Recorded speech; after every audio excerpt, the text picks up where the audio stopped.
And welcome back to the Cover 3 podcast here on CBS Sports. That's Bud Elliott. That's Danny Cannell. That's Tom Fornelli. I'm Chip Patterson. Big Ten week is here. We'll be doing the Big Ten East today. Big Ten West will follow as we break down the conference. What do we want to know here in the spring practice? What are our burning questions? What are the discussion topics that are going to be going around for all of these Big Ten programs here in the spring? The Big Ten, kind of taking it on the chin in the college basketball side as we sit here after the first and second round. Tom Fornelli as a Big Ten ambassador to the Cover 3 podcast, something that our listeners really appreciate here, swimming with all these ACC boys. Do you want to – and the ACC can't really talk. I mean, we got the Noles, and we got Jim Boeheim as a double-digit seed, always being able to get it into the Sweet 16. But Tom, obviously, sadness for the Illini, but Big Ten as a whole, as we begin the Big Ten spring gleaning, it feels like we're just fast forwarding on to football season, huh? Listen, all this talk about the Big Ten, like what were the two best conferences in college basketball this year? Big Ten, Big 12. Big 12. How many Big 12 teams are left? Oh, so you're deflecting. You're trying to say they're in it with us. Everybody's talking about how the Big Ten's had a horrible weekend, and it did, but so did the Big 12. The Big 12's got one team left itself. And meanwhile, Chip, speaking of deflecting, Mr. Triangle over here, Duke didn't even make the tournament. NC State's in the NIT, and North Carolina got bounced in the first round by a Big Ten team. So what's your excuse? Like the Bermuda Triangle. Damn. Oh, well, listen, not only did North Carolina not want to be there, but it's obvious because now everybody's going to transfer. That's how we can just tell. We can point to the internal strife, the unhappiness of too many 7-footers. You can't find any playing time, antiquated offense. It's the controversy is too nice around North Carolina to even extend it to ACC. This has always been a Pac-12 podcast. So. We're having a great weekend. We are noted for our love of Oregon and the Pac-12. Pac-12, of course, will be coming up a little bit later on as we continue through our spring gleaning. All right, let's go ahead and dive in. The Ohio State Buckeyes 5-0 in conference play. They go 7-1 overall, falling in the national championship game to Alabama. The big easy topic is replacing Justin Fields. And while I do think that getting into, that quarterback battle and, the aspect of whether it's going to be, CJ Stroud, as we've assumed when we've had these discussions, Jack Miller started as the number 2, but, CJ Stroud kind of took it over. And as Bud Elliott has mentioned on here, there's just a lot of positivity behind the player who is the number 3 quarterback in the class behind DJ Uiagalelei and Bryce Young. I kind of want to focus on, who's coming back and what this depth chart seems to look like, because while the quarterback battle will take a lot of the conversation, because Justin Fields was awesome, and we haven't had a quarterback battle since Dwayne Haskins beat out Joe Burrow. That's right. Dwayne Haskins beat out Joe Burrow. Then we look elsewhere and Chris Olave's back, and he and Garrett Wilson are going to make the best 1-2 wide receiver combo in the entire country. And Jackson Smith-Jigba, Julian Fleming. This Ohio State wide receiver room is absolutely ridiculous. Best in the country. You look at the opposite defensive line, Zach, AKA Sack Harrison. We're thinking maybe this will be a big explosion year for him, but we've got Haskell Garrett, an All-American interior defensive lineman, opts to come back for another season. So the easy question for Ohio State is around the quarterback, but I think that the question that is in my mind the most is this national championship or bust for the Buckeyes, because it's almost like they need a Mac Jones, man. They just need somebody who can distribute out there and just be able to get the ball in the right place against the right reads. Defensively, I'd be curious to hear if y'all have any concerns specifically there. But again, I go around the Big Ten and I'm like, who is challenging this group defensively? So I don't know. The Buckeyes seem to me to be as fascinating for what they have back, the returning players from a team that finished as the national runner-up, as much as the quarterback position. The quarterback spot, if you want to talk about concerns, I have the same concern about Ohio State going into 2021 that I had going into 2020. And that concern played out over the course of the season for the Buckeyes. And it was very much evident again in the national title game. The secondary. What is going to happen in the secondary? Who's going to be taking the starting corner spots? I assume Seven Banks is going to have one of those starting spots, but I don't think any of them are locked down and sure things going. And I think the same thing can be said at the safety position. So for me this spring, yeah, obviously quarterback is the big story, but the secondary I think is going to be the most interesting battle. And that's the one area where we're going to need to see some improvement, because that truly was the team's ultimate weakness last year. It was not a weakness that kept them from winning the Big Ten or kept them from getting to the playoff. And I don't think it'll be that kind of weakness again this year. I think that this is still your favorite in the Big Ten. I think that there's still so much talent on this roster that you're fooling yourself if you think any other team's going to win the conference before them. And I think that the playoff is kind of, that's the goal. It's if they don't get to the playoff, it's a down year. But I also think that the national championship is a legitimate goal for this team, and the secondary is going to be what keeps them from winning a national championship or helps them finish the job and win a national title. So for me this spring, I'm looking at the secondary. I'm seeing what, if any, improvements are made. Yeah, I think clearly the quarterback position is going to dominate most of the discussion all off season. But I'm totally with you. I feel like the quarterback now, it is concerning that, and you mentioned the other quarterbacks in the class, the DJ Uyunglele and Bryce Young names, like those guys, you feel really, really solid. There's a little bit, we saw DJ play a lot. You saw Bryce Young push Mac Jones in a fall competition. And when he came in there, he's looked fine. Like, so you feel like your starter is there. We haven't seen, anybody at Ohio State with experience play. Now, maybe it's plug and play and you put him in there with all those, the talent that he's got around him, and it's fine. Probably the case. Every year is a national championship for Ohio State. So I'm on board with that one. It clearly is. There's no team that looks ready to challenge them. Maybe there'll be somebody that'll merge that we don't see coming, or, has an outstanding year. But I'm with Tom. And I think it was probably one of the under talked about stories this season was, we talked a lot about teams missing time and missing spring practice. They were breaking in a new defensive coordinator who didn't have a lot of time to work with his players in the spring or even in the fall, when it was a mess. And this conference probably mishandled this the most because of the start, stop, start aspect of the season.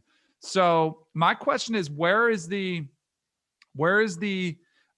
Jeff Okudah? Where is the Chase Young? Where is the Damon Arnett? Where's the players or players, hopefully if you're an Ohio State fan, that are that impactful, that are first round talent on the defensive side of the ball, that are difference makers?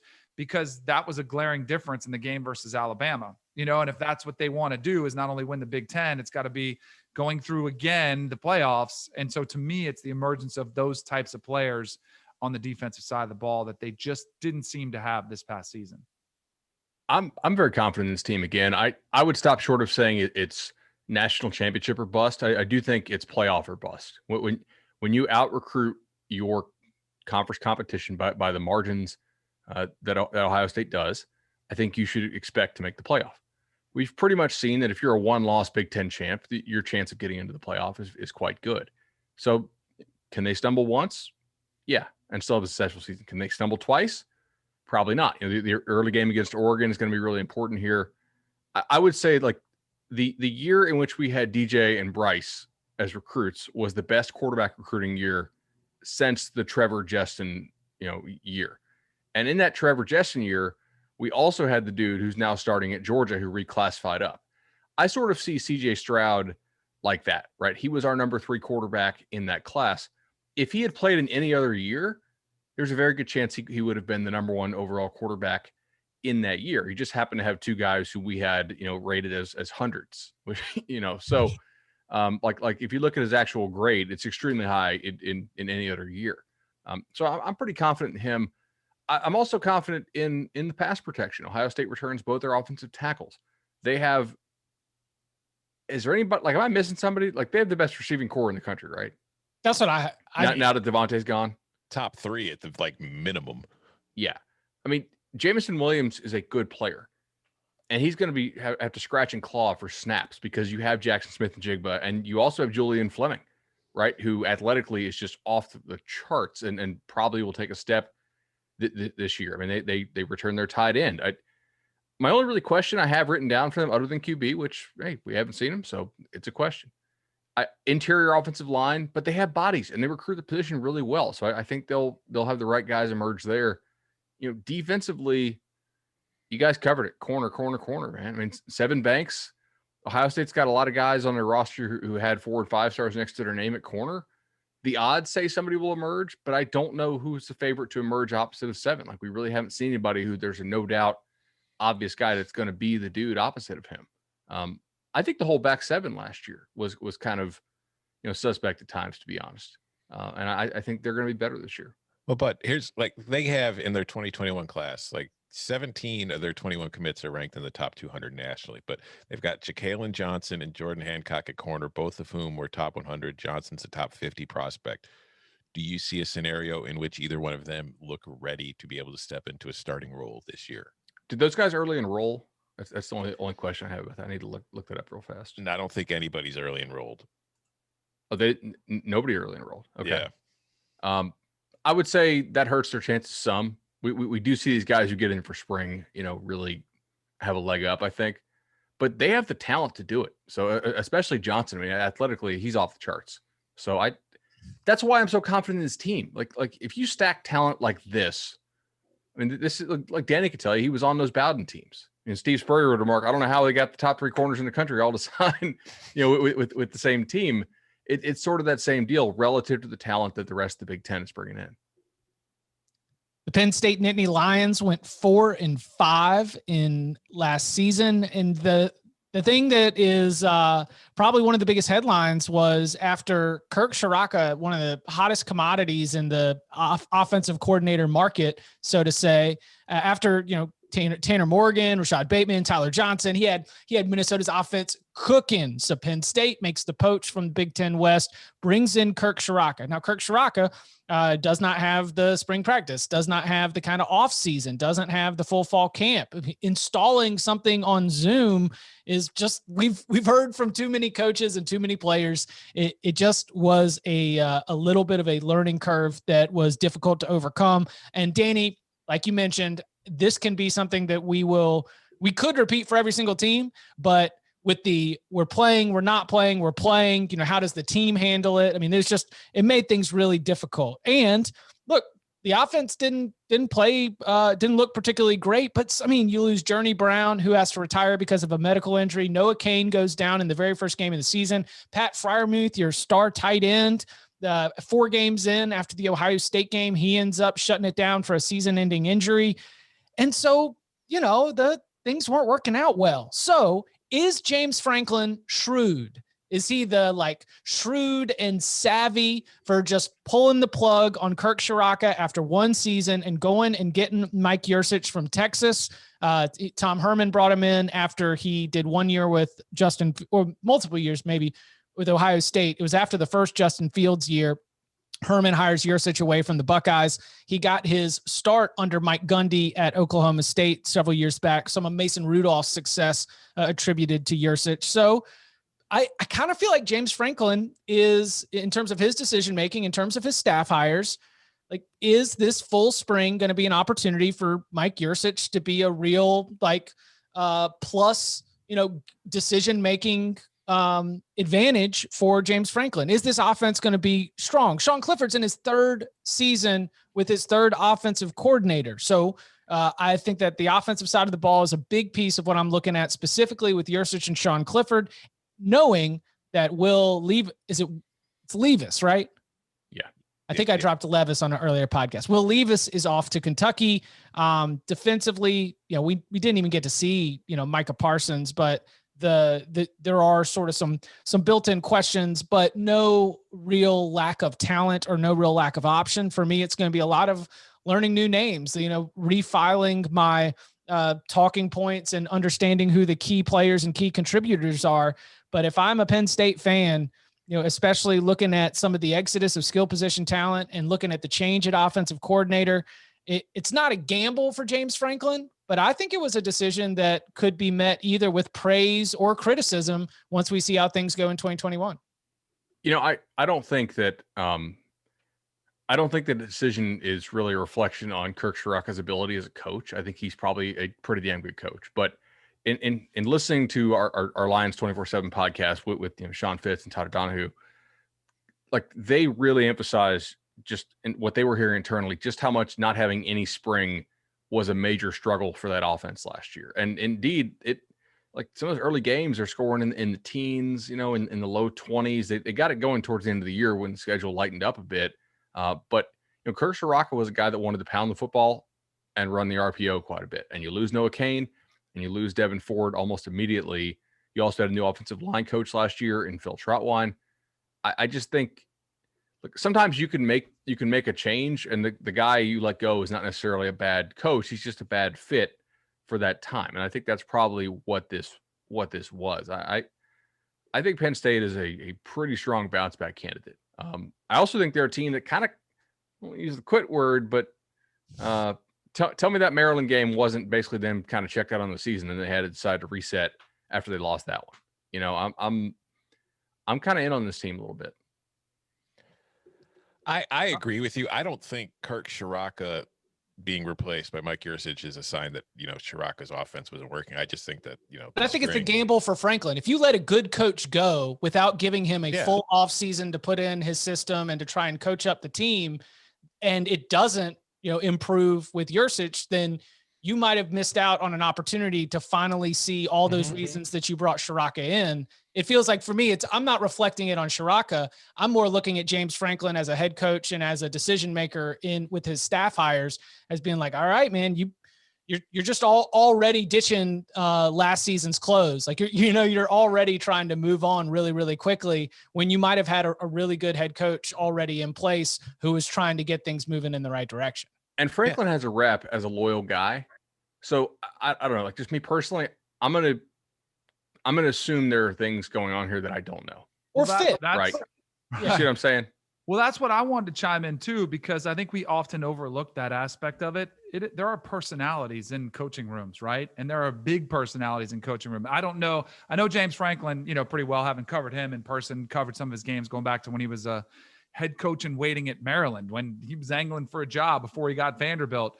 He's a strong personality. I don't know Kirk Ciarrocca, but I mean, maybe it just wasn't a fit. Maybe they just didn't like each other, and it's like, if you're going to have, because I was going to ask Bud when we were in there saying, hey, why not give him a spring? Like, why not let him try to develop this offense? But if and it was and especially in this year when it threw in a lot of, additional time together probably, and time and Zoom, and you're not getting those personal, kind of off the field moments to bond. Maybe it's probably easier to make a change. I do think it comes with risk, but I think it's probably more, not only was it not a fit scheme wise, probably just wasn't a fit personality wise, which is okay too. And, James Franklin has the right to make that move, and he did. Yeah, it's going to be an interesting spring for Penn State. I agree with a lot of what you guys have said, and also, but I do think that this is a bounce back candidate because it is a talented team. It's just my concerns as far as the roster going forward, regardless of the OC, is, I'm probably a very hated man in the Clifford family. I am not a big fan of Sean Clifford. I don't have a lot of faith in him being a guy that can really take Penn State's offense to the next level. But at the same time, last year they lost a lot of guys to the running back position, but some depth emerged there. And I think going into this season, the running back situation should be fine. It's just, you've got Jahan Dotson at receiver, but who's the other guy? Like, you look at that receiver core, that tight end core, you lose Pat Freiermuth to the NFL. I don't know, besides Dotson, I didn't see anybody truly emerge as a go-to kind of threat. And we've talked about, like we just talked about with Ohio State, they've got might be the top receiving core in the country. And we're seeing receiver become so big as far as the teams that are competing for conference titles and national titles. Look at Penn State's roster right now. I don't know that they have it. I don't know that they have it at quarterback. On the defensive side of the ball, they didn't have Micah Parsons last year, so okay, they don't really have to worry about replacing him because they've already played without him. But you're losing Jason Oweh, you're losing Shaka Toney, you're losing a lot of guys that were important in that front seven. So we need to see some replacements step up there. So I think that Penn State overall has recruited well enough to have guys there, although last year's class kind of slipped a little bit, and I don't know if that's going to have an impact on them in 2021 and their ability to put in depth and to replace guys. So I think this is a bounce back team just because I don't think it was nearly as bad as the results suggested last year. And like you said, Bud, they did improve as the year went on and the schedule lightened up on them a little bit. But I don't know if I'm going into 2021 thinking that Penn State's a legit contender in the East. I think that this is a team that could still finish 8-4 in the regular season. Maybe that makes it the second best team in the East. Who knows? But I don't see Penn State in 2021 as a Big Ten East contender or a Big Ten title contender. Which is well short of what they've grown accustomed to, right? I mean, they had 3 11-win seasons with James Franklin in the last 5 years, and a 9-4 mixed in the middle, and then last year, which I kind of just write off, as we've talked about. So if they're 8-4, that's a restless fan base, which I would understand. I think they might be better than that, though. I'm kind of on the bounce back plan as well, looking at last year, and I do think I can't believe this is going to come out of my mouth, but I think it's last year is excusable to say that somebody quit. And it was, okay, I get it. Like, you were out there, you lose, so much off the bat. You have this losing streak. I'm okay with that. Like, I understand it. I hate it, but I kind of can see. Oh yeah. Go tell 2017 Danny Cannell what you just said. I know, right? Hey, that was before COVID. I didn't know that their season was going to be run amok. Yeah. I do have some names. Oh, sorry. Go ahead, Chip. Go ahead. No, I was defensively. The one spot I thought they were not that great last year was at linebacker, which was disappointing because they recruited the position really well. But you had some guys start to emerge late. I really think Brandon Smith and Jacobs are guys who, like, there's a reason Lance Dixon transferred out, right? And Lance Dixon athletically pretty freaky. He's at West Virginia now. I think they'll be much better at linebacker this year. I think they're absolutely loaded at corner. So, like, if there's one team out there that can maybe cover Ohio State in the Big Ten, it's probably Penn State. We'll have to see if they move some of those corners to safety, because I know they have some question marks, at safety. Receiver-wise, I think you bring up a really good point, though. They've signed some highly rated receivers who have subsequently not worked out and transferred out, right? Justin Shorter, who is now at Florida, and basically all they do is throw him screen passes because the guy hasn't figured out how to catch, really, like, even though he looks like Terrell Owens. John Dunmore hasn't really worked out, right? I believe he's in the portal. So, there is a little bit of they've signed some guys there at receiver, but they haven't really turned them into, productive receivers element going on. And Tom, I think we all stand with you in doubting Sean Clifford. Like, if the Clifford family wants to come after you, they got to come after all of us, man, because ain't nobody on the Sean Clifford bandwagon here, I don't think. Hey, I'm all about the home road splits. That's what I'm looking for Clifford. He can get it going in Happy Valley, but you take him out of that comfort zone and he's a turnover machine in the red zone. Didn't the Big Ten have no fans? Yeah. Like, so does Sean Clifford hate bus rides or something, like, or airplanes? Like, what's the deal? Because it's not a fan, it's not a crowd noise thing. It's the turf. It's the turf, baby. Sure. What if Sean Clifford just really hates his road roommate? Right. Ooh. Well, Will Levis is gone, so now there's no more excuse. Maybe that's why Will Levis is gone. Yes, we are cracking the code around Penn State. The quarterbacks hated each other, the coaches didn't like each other, and all of this substantiated rumor mongering starts on the Cover 3 podcast. That's what Aggregate it. Aggregate it. Let's go. I mean, the data set is so weird for the Big Ten. Ohio State played 5 conference games. Maryland played 5 conference games. Penn State played 9. Like, to go and try and compare these win-loss records is absolutely stupid. So when we start to pull up the Wikipedias for these coaches, I am 100% willing to sort of scratch, especially in the Big Ten, scratch some of this because of the imbalance. One coach who the scratching the record is certainly something that it would definitely improve his overall profile. It's Jim Harbaugh, because Michigan went 2-4 last season. Don Brown's out. That's been something that we kind of hung our hat on, man, in terms of expectations, in terms of what Michigan is. But it went from just giving up yards and points to Ohio State to giving up yards and points to everybody. You could explain it away when these Michigan defenses that ranked near the top of the country, all of a sudden, Ohio State goes and hangs 40, 50, 60 points on them. You're like, well, that's just an Ohio State thing. And then last year, bottom falls out. So Jim Harbaugh, new contract, Don Brown out. So defensively, just a lot of questions. Who you are, what are you going to be? Like what is going to be the pieces that make this next era of the Michigan Wolverines defense? We talk about the quarterback position gets really intriguing because JJ McCarthy, the highest rated quarterback that Jim Harbaugh has signed to Michigan, is on campus and he will be participating in spring practice.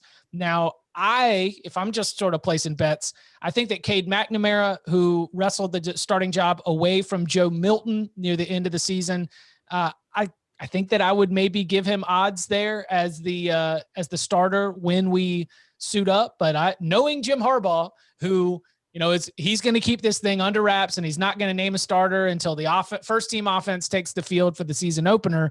But that Caden McNamara, JJ McCarthy battle, not to be basic, but it's fascinating. It is something to watch this spring, and as much information as we could get, however many takeaways we can get from the coaches, the players, the reporters, that'll be something that I'm interested in, particularly because Jim Harbaugh says I will handle coaching the quarterbacks. So something to when we talk, I feel so bad for those quarterbacks. Oh my gosh.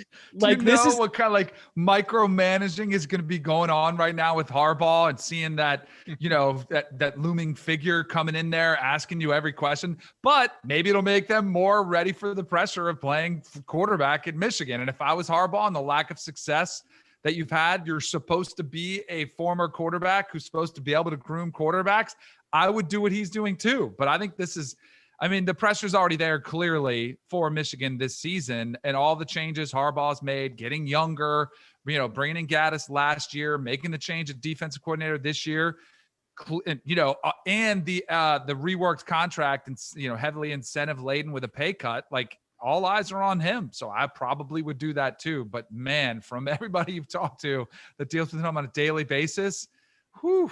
And if you were an opponent of his, I would suggest, now this is bad, this is going to sound bad, but I would be like, hey, are you sure you're going with the 20-hour rule? Because he's going to be getting extra time with those quarterbacks. If I was Ohio State, Penn State, I'd be like, you guys may want to send somebody over there, or you reach out to these quarterbacks and whoever loses the competition, be like, hey, how much time are you guys getting in the room with Harbaugh? Because it's going to be about 40 hours with him. Michigan fans are going to like Doc standing now after that, because they think they do everything extremely, extremely clean, even though Harbaugh had a sleepover at a recruit's house and was the guy who basically invented satellite camps. Dude, like that. Yeah, Danny can't suggest that about Michigan. I'm sure everything will be on the up and up. They'd rather lose with class than actually try to win games. No, in all seriousness, I think there's a reason Joe Milton transferred out. He sees McCarthy coming in. McCarthy's a guy who played at a very high level at IMG, which is probably the highest level of football you can play, in high school in this country. McNamara showed some stuff last year. This offense is a pretty good amount of returning talent. I mean, they're top third in the country in returning production per Conley's numbers. I also think if we're going to talk about Soraka not having a spring and all these new coordinators not having a spring, we need to mention Gaddis really didn't have a spring. So I think Michigan will be an improved team this year. I did our, projecting the win totals way too early for 24/7 Sports. I gave 8-4, which I think they can get to. This offense should be better. Yeah, I think McCarthy is going to play a huge role in what Michigan is in 2021, and I've had a hard time trying to cipher through the hype and stuff, because Michigan fans are obviously very excited about him because he was a highly rated recruit, and they've been dying for a QB, but it's not all that different from the way that they felt when Shea Patterson committed from Ole Miss, and we saw that worked, but it wasn't what they'd hoped it would be.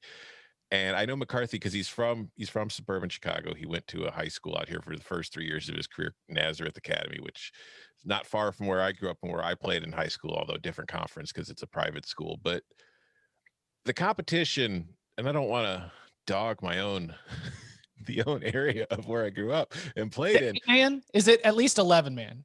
Yeah. Oh yeah. I mean, it's suburban Chicago, Chip. It's not like there's 200 kids in the town. I mean, Will Greer was out here lighting it up with 8-man football. So, I'm always a little bit cautious.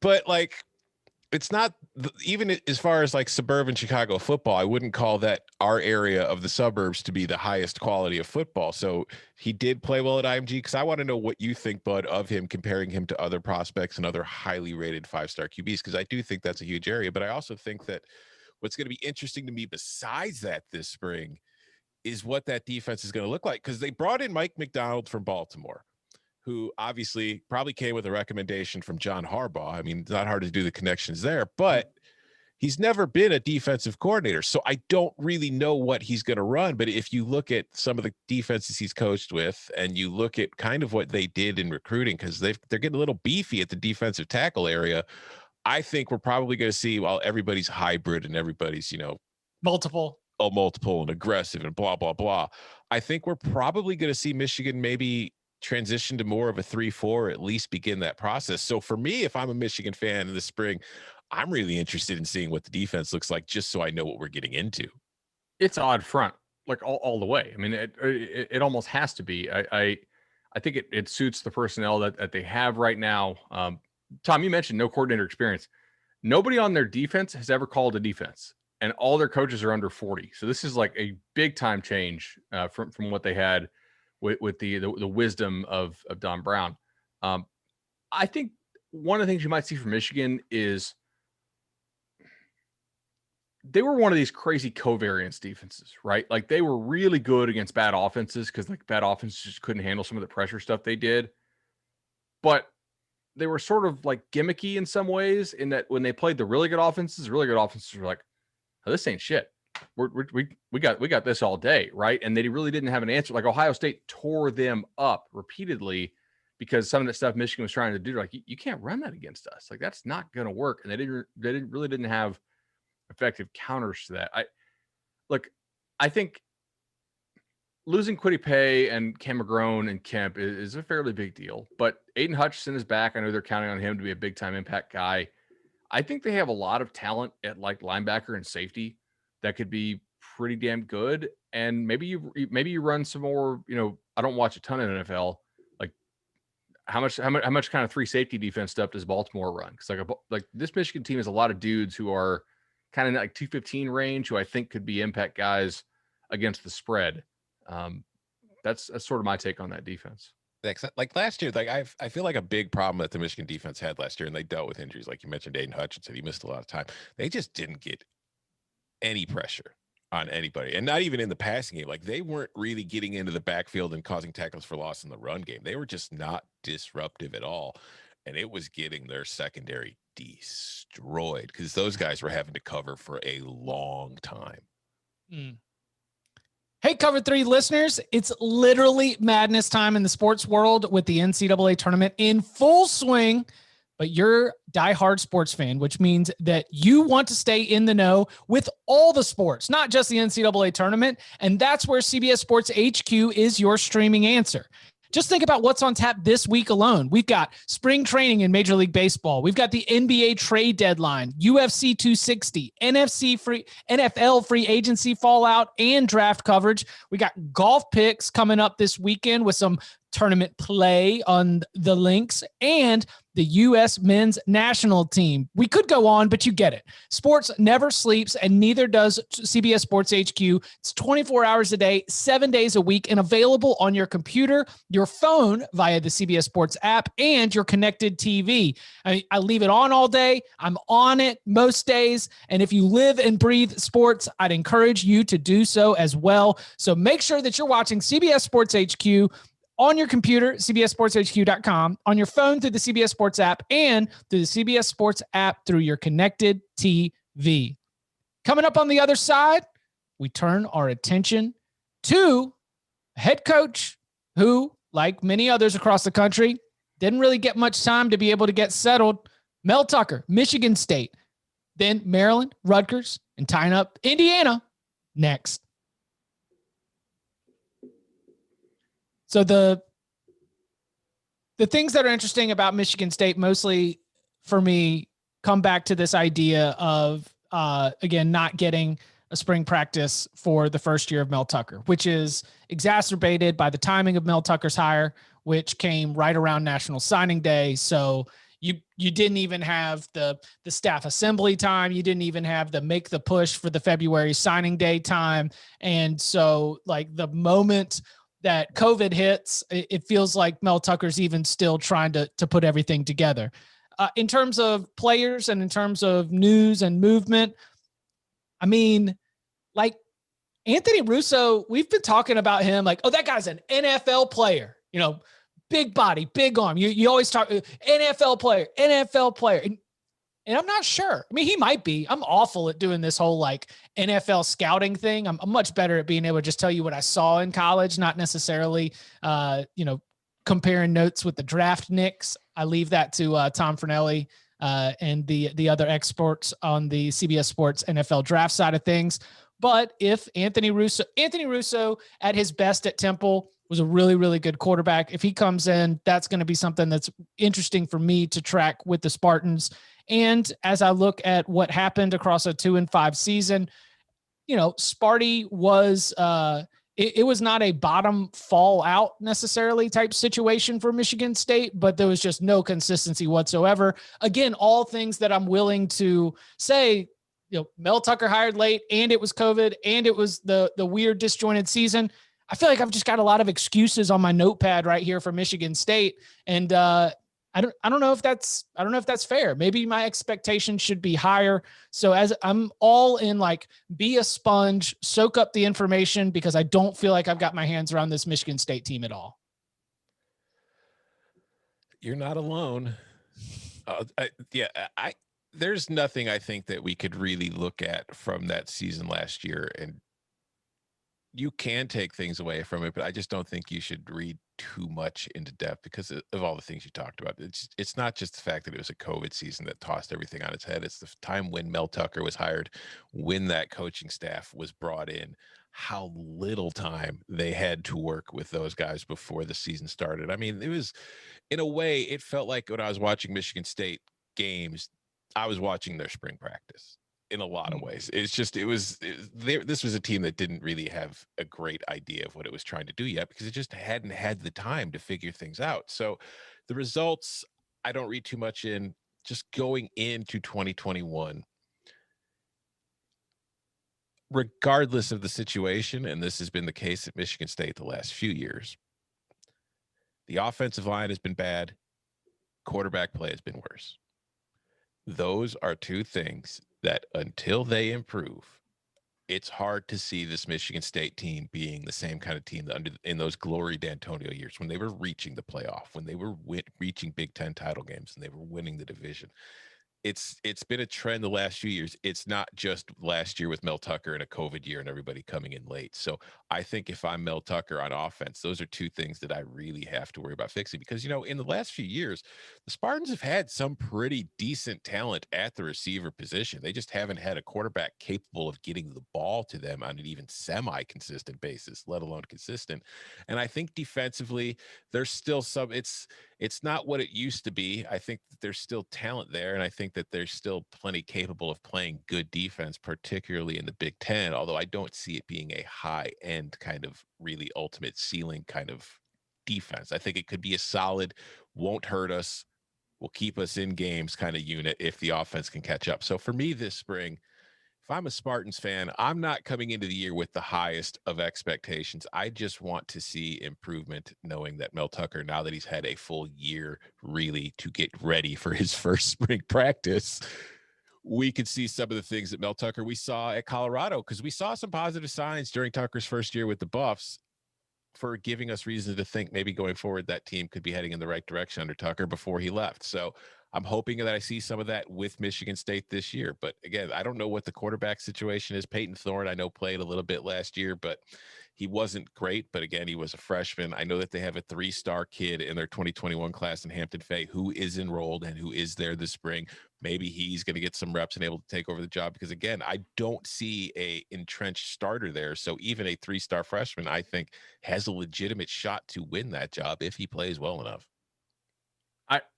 I dug a lot on Michigan State this morning, and I'm kind of in on this team as far as what they're doing for the long term. Short term, I don't know. I know to start the year, I thought Mel Tucker was going to be a disaster given the lack of time that he had with his team and the way they played in their first couple games, like they just kept trying to quote unquote establish the run against Rutgers and really lost that game in part because of how how Tucker's offense called the game. They just set themselves up for 3rd and 8 over and over again because they couldn't run the ball. Now, like for the first couple weeks, they were really, really bad as far as what they were calling on offense. Then they opened it up a little bit and they actually finished 111th in standard down run rate, which is a major improvement over where they were, prior. I like the receivers on this team a whole lot. Russo is kind of a confusing read to me because if you look at some of his individual stats, they're not that bad, right? I mean, last year he was 68% completions, but then he's 9-6 touchdown to pick and 82% catchable, which is fine. But like their passing offense was outside the top 100 if you adjust for opponents. So I don't really know what they're getting in Russo. I can see some good, I can see some bad. I think their receivers are like really pretty damn good. Their run game was so bad and they tried to use it so much, at least in the first kind of half of the year. I mean, guys, here's their numbers. Remember, there's only 127 teams playing, right? Because we had 3 didn't play. Success rate rushing, 125th. Marginal efficiency, 125th. Marginal explosiveness, 125th. Opportunity rate, 124th. We're getting better, right? Power success rate, 112th. Stuff rate allowed, 124th. They couldn't run the ball to save their life, but they tried to do it a lot. I think it'll be Russo because I can't see a defensive-minded head coach turning it over to a true freshman. That's just not how defensive coordinators are wired, I think. But, man, my questions about this team – so they were 109th on offense last year and 12th in defense. Like that defense was sneaky pretty good, and the offense put it in some horrendous situations. I mean, just consistently turning the ball over in their own end and never getting first downs, things which hurt our defense. They lost a ton. Like I was looking at their transfer list, and they brought in a lot of dudes who Mel Tucker would have scouted when he was at Georgia or when he was at Colorado, guys who are athletic. But that's like a boatload of transfers to bring in. To me, it says they got a lot of holes to fill in this defense.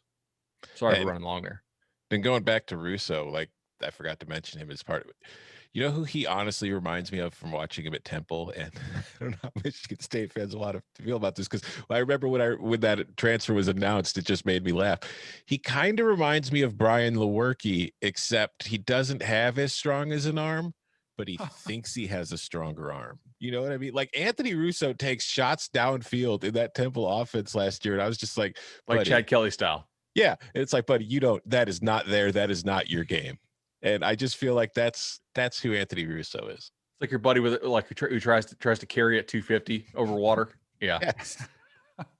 I'm just bummed we're not going to see Fornelli's favorite quarterback, Rocky Lombardi, anymore, because I remember Fornelli's tweets about him.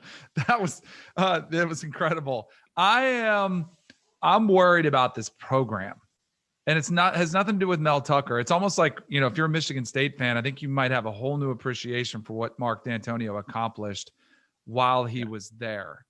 Of all the teams you look at, because clearly everybody's chasing Ohio State, right, in the Big Ten. Of all the teams we've talked about so far, like Penn State, maybe there's an opportunity to close that gap. Michigan, maybe there's an opportunity to close that gap.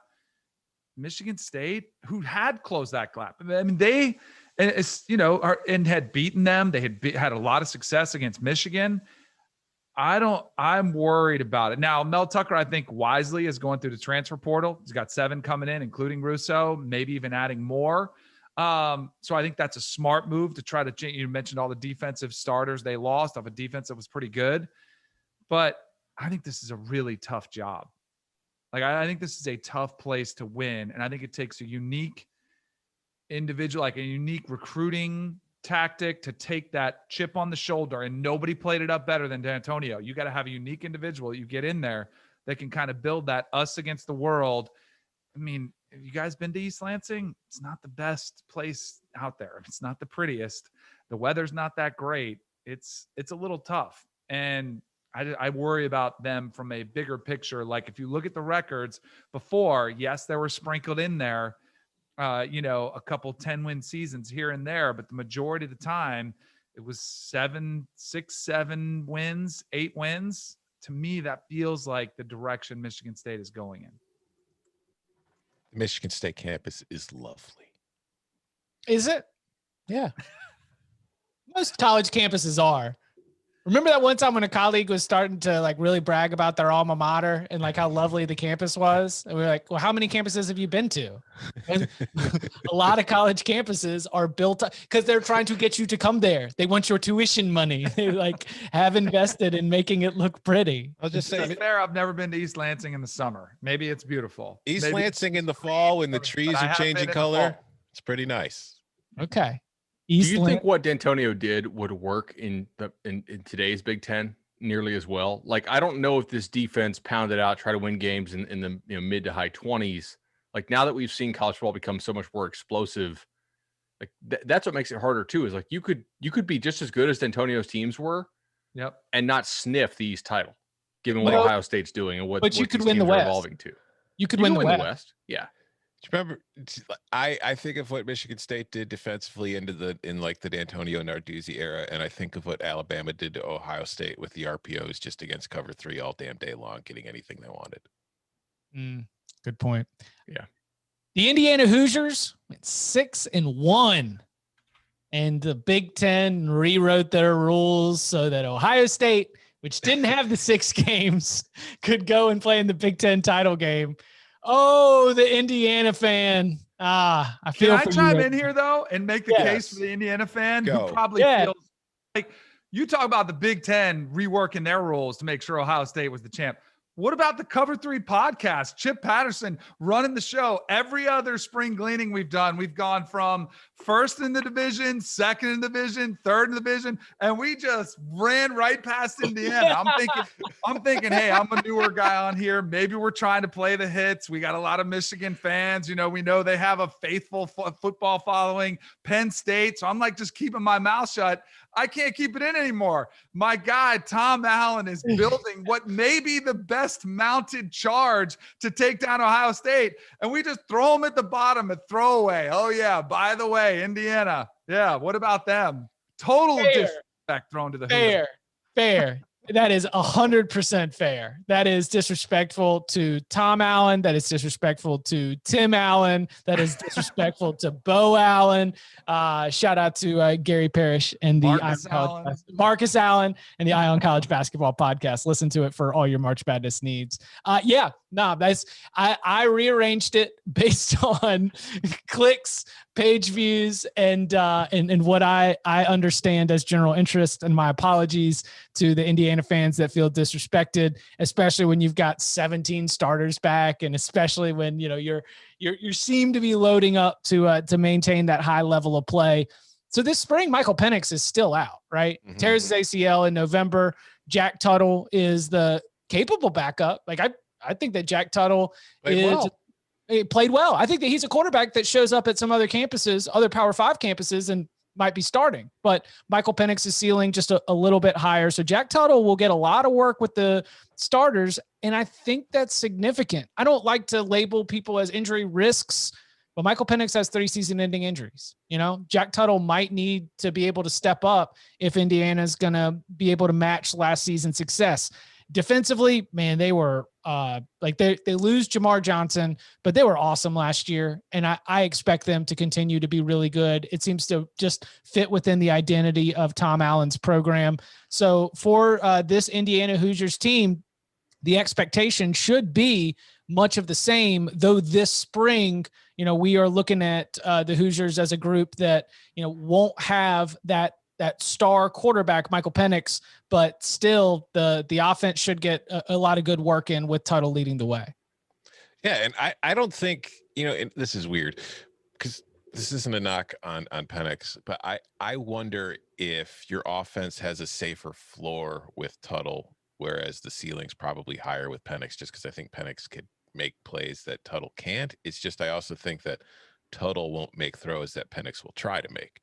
So I don't think it's a bad thing not having Penix around. I think it could be good for Tuttle. I think it could be good for all the quarterbacks on that depth chart as far as the future of the program is concerned. And I think that you lose Whop Philyor, but you get DJ Matthews, a transfer from Florida State who did not play last year, but was their team's second leading receiver in 2019. He was a highly rated 4-star prospect coming out of high school. I think if you could tap into that talent, that is a very nice thing to add to the Indiana offense. And I'm with you, Chip. I think defensively, you lose Kane Womack, your defensive coordinator's left to become the head coach at South Carolina. But I think that this is just more of a cultural kind of identity thing with the defense more than just a coach and a scheme. And I think that Indiana's defense is still going to be solid in 2021. So you look at this team going into the spring, coming off what could be, you know, one of the best years that we've had in Indiana football history, going into 2021. They got a tough start to the schedule where they go at Iowa to start, and then they get a game against Idaho before they face Cincinnati. So it's difficult. But when I look at the East, because I was mentioning earlier, I don't think Penn State is a great team. I think Michigan could be very good, but it could also be a very similar team to what we've seen in recent years, and that could be an 8-4 team. I still think there is plenty of room for Indiana to work, to get some wins that maybe some people still don't expect it to get, and maybe finagle its way into that second place or third place spot in the division. This is a good team. I don't think 2020's results were like a fluky kind of COVID year. Obviously, Penn State and Michigan having down seasons helped contribute to what Indiana was able to do. It's just, if you look at what it did, there's nothing in there that says, okay, they got extremely lucky and they're probably going to come crashing back to earth. I think this is just a program that's getting better. Maybe it's not going to win 8 or 9 games, but I think it's going to be a solid Big Ten program. I agree. I think I've gotten to cover them a couple times, both like openers to the season the last couple of years before COVID, and really enjoyed Tom Allen. Felt like he was the right guy. And then to see it pay off this year, I forget what game it was. Might have been their last regular season game. Well, I don't know if you guys saw the moment where he's doing his TV interview and almost every player's like coming in, like, love you, coach, love you. And he's like, Trey, love you, thank you. And they're all like coming up to him. There's like a special bond there. And I think it is a cultural change that you haven't seen in Indiana in a long, long time where the team actually believes they can win, which is very impactful. And I do like, that's the one thing that I wish they would have gotten a full season, because they kept on having these first. I would have liked to seen, could they have gotten to 10 wins? Could they have gotten to, you know, a certain level? Maybe could have they gotten back in the Big Ten championship game if there was an entire slate played? And I think, you know, the quarterback, I totally agree with you, Tom, because I think Penix had a propensity to just chuck it. And we kind of joked about that last year, saying, hey, why aren't we giving them credit? He was a little bit sloppy, which provides a lot of big plays, but it also provides some disasters too. So they'll have depth, and Tuttle brings some stability in case you need that. So that's important for him to get reps. But like Freifogel's coming back, who was a pretty good receiver, a pretty good 2-option across from Whop Phillier. Stevie Scott, their running back, was good. He's gone, but I think Tom Allen has got something now. He's having to do something you have to do when you build up a good program, replace your coordinators, which he did on offense last year. Sheridan comes in. You didn't see a drop off. Now you got Kane Womack bouncing. You got to do the same thing. And he's been able to overcome it.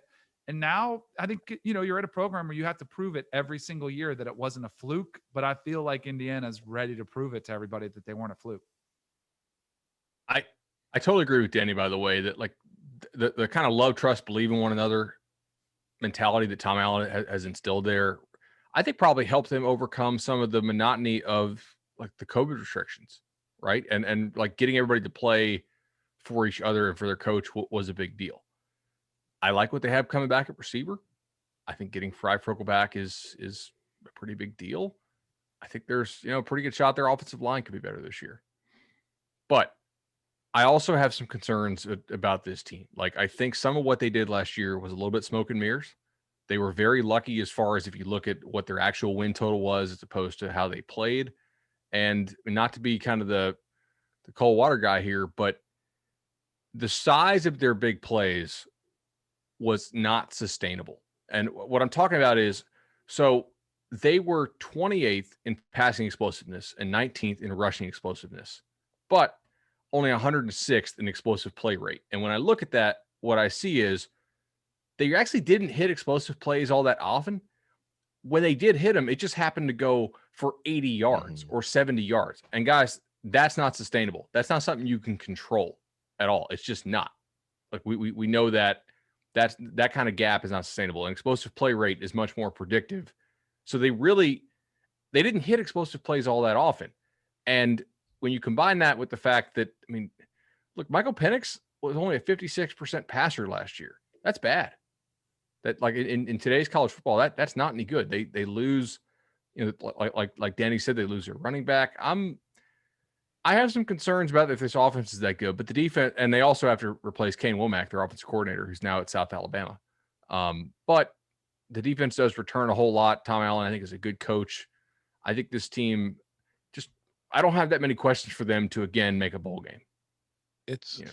It's possible. I'm a little too optimistic because I was so pessimistic about them early in the season last year when I kept bringing up all the points they were getting off of turnovers.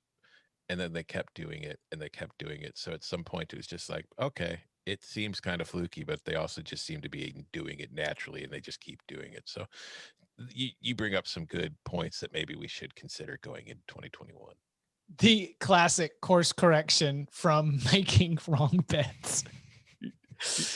There's no way they could keep this up. 80% of their points come off turnovers. And then it kept happening. It was like every home run cleared the fence by exactly like 1 foot. Yeah. Okay. Unbelievable. Also, Danny, thank you for calling me out on shoving Indiana to the other half of the ad break. And then immediately disrespecting Maryland and Rutgers by leaving before we even get to them. Oh my gosh. The Maryland Terrapins went 2-3 last season. And what we've got with the Terps is the consistent like building of Mike Locksley. Now, Mike Locksley, one of the things that came with his arrival was the idea that he was going to be able to recruit, particularly in the Mid-Atlantic DMV area. And as he's tried to give Maryland a good presence there and lean into some of those own personal connections he's had, Maryland's been able to get a couple of really good players on campus. Now, the biggest exciting, buzzy thing that I've got on my notepad coming off of 2020 was, Taulia Tagovailoa, right? He is proven with his immediate arrival and some of his immediate production to be, not just some sort of like Alabama to his little brother. Like, I think that Taulia can be a real difference maker for Maryland. Now, there's also a lot of concerns here, and this team had so many COVID issues. I mean, it's crazy. I don't know how Maryland always has injuries and always, like, even when we didn't have injuries, we had COVID issues. I mean, this is the program that took a linebacker and made him as the 5th string quarterback a few years ago. I don't know what Under Armour did to make the, injury gods mad, but the Terps have really struggled with that over time. But I just generally see for Maryland the idea that we're not floundering, but we are also not surging. And so this spring, what I would like to do is I'd like to really soak in and try to pick up, what is going to be defensively, who are going to be some of our playmakers, what are going to be our identity, and then offensively, what does the skill position talent look like around Taulia as this Maryland team? Like, I think it's not a high floor, but it is a moderately size. It's like a 72-inch floor, 6 feet right there, middle of the road. But again, I'm not putting a very high ceiling on it. So a lot of obviously hoping for better injury luck for the Terps and also trying to figure out what the skill position talent is going to look like around Taulia this spring and fall. Maryland is like Groundhog Day. It's just like every year I feel like I'm in the exact same spot with Maryland where, hey, this is a really talented team. If things gel and somebody, they figure things out, this is a team with a really high ceiling. But then, like you were talking about, Chip, something happens every season that completely derails the train. And then you go into the new season saying, well, that can't happen again. And this is still a really talented team. Anything can happen. And you look at their team in 2021 and you go through Connolly's returning projection rankings and you see that of the teams in the division, they rank the highest. They're 10th overall, 14th on offense, 17th on defense in returning production. So you look at all that and it's like, hey, this team has a lot of talent. It could be pretty good. Something is definitely going to go wrong. And you mentioned Taulia. I think Taulia had some very good moments, but I think he really needs to work on turnovers because he had a 7 touchdown, 7 interception touchdown ratio last year, 1-to-1, not typically what you want. And I just think that he really needs to take better care of the football, because it really did hurt that offense at times. He was too loose. He was putting the defense in bad positions. He was killing drives that, had momentum, and it was costing them games. So I think you need to see improvement there. But I do think that around the board, they had a couple of their bigger players on defense last year. They're more impact players like Mosiah and Asili Kite. These are young kids who are now a year older, who are getting better, and they had impacts last year. Ruben Hippolyte. Is it Hippolyte or Hippolyte? I thought it was Hippolyte. Okay. Yeah. He, as a freshman last year, he showed flashes of being a kid that could be something special. So there's plenty of reason to think, hey, man, maybe Maryland's going to a bowl game this year. Maybe things go well. They're winning 7-8 games. And there's also plenty of reason to think, hey, man, they're probably going to go 2-10. I know this is crazy because I've really been a long time Mike Locksley doubter. But if you take out the first game when against Northwestern, in which it was really that game and the Navy game against BYU were the two games I think on the year, maybe that Middle Tennessee game to open the year too, where I was like, okay, it's very clear that this team did not practice at all. They have, like, Navy admitted to not using contact in their practice, and just the results were so incongruous with the rest of the year. If you look at the rest of the year, like once Maryland actually got hit a little bit, I mean, they played extremely well against Minnesota and won the game. It was probably closer than it should have been. That was a fun game. They outplayed Penn State. Now, look, that's the game I think Penn State probably quit in, but Maryland still showed up and beat a Penn State team that has more talent. They played Indiana pretty tough, actually, and it was maybe a little bit bigger margin than it should have been. And then they actually outplayed Rutgers, I think, and lost the game. I like this team's receiving core a whole lot. I think, do you remember Chiggy Okonkwo, the tight end they had in 2019? Mm-hmm. He's actually back. He missed 2020 with an injury, so it makes me like this offense, even more. But I have a couple questions. Number one, defensive front, offensive front. I think this offensive line has a whole lot of questions they got to get figured out this fall or this spring, rather. They were not able to push the ball down the field last year despite all those receivers. Talia actually against zone defenses was really, really bad, and he tore up man-to-man defenses. It's a pretty big split. We usually don't see this. Tom, you seeing this on your screen? No. 98 QB rating against man coverage, 50 against zone coverage. Like, you don't see splits that big. So that's a little something to work on this spring, I would say. Diagnosing a defense is something maybe that helps explain the 7 interceptions. Yeah, I would say so. Those are things that you got to watch for. Their pass defense last year was outstanding. Really, nobody threw the ball effectively on them. Maybe it helps they didn't have to play Ohio State, but their pass defense was good. To me, it's just, can they block, and can their run defense just go from like bad to below average or okay? If so, I think this team can make a bowl game. The Rutgers Scarlet Knights, Greg Schiano back. I mean, can we even call it year one? I guess, I give him not necessarily the same. He doesn't fall in the same bucket as Mel Tucker for me, both with his hire and also from his built-in institutional experience, but still the Scarlet Knights as a team, they were a little bit of an AAU team. This is a group that they tried to cobble together as best they can. And you start to look at the way that Schiano is handling business. He's trying to build a foundation with proven players such that then he can go to the recruiting trail and really establish some program development. It just doesn't seem to be the real goal for the Scarlet Knights right now. Now there was success. I mean, with 3 wins, this is a Rutgers team that had more conference wins than everyone in the division except for Ohio State, Indiana, and Penn State. You had more than Michigan State, more than Maryland. So there is definitely some stuff to build on going forward. And then as we start to, break down what our big questions are going to be, I think that you want to make sure, like, we've got Noah Vidral, former Nebraska player, Archer Sitkowski, who's been at Rutgers for a long time. You want to see that group take a step forward, 11 starters back on the offensive side of the ball. And again, I kind of think that defensively they took a step forward with Schiano getting there. That shouldn't be a huge surprise. And they got, 8 starters back on that side of the ball. So while with Rutgers, is it a Maryland-esque discussion where you look at last year and say, hey, look, these things all seem to improve with the addition of Greg Schiano?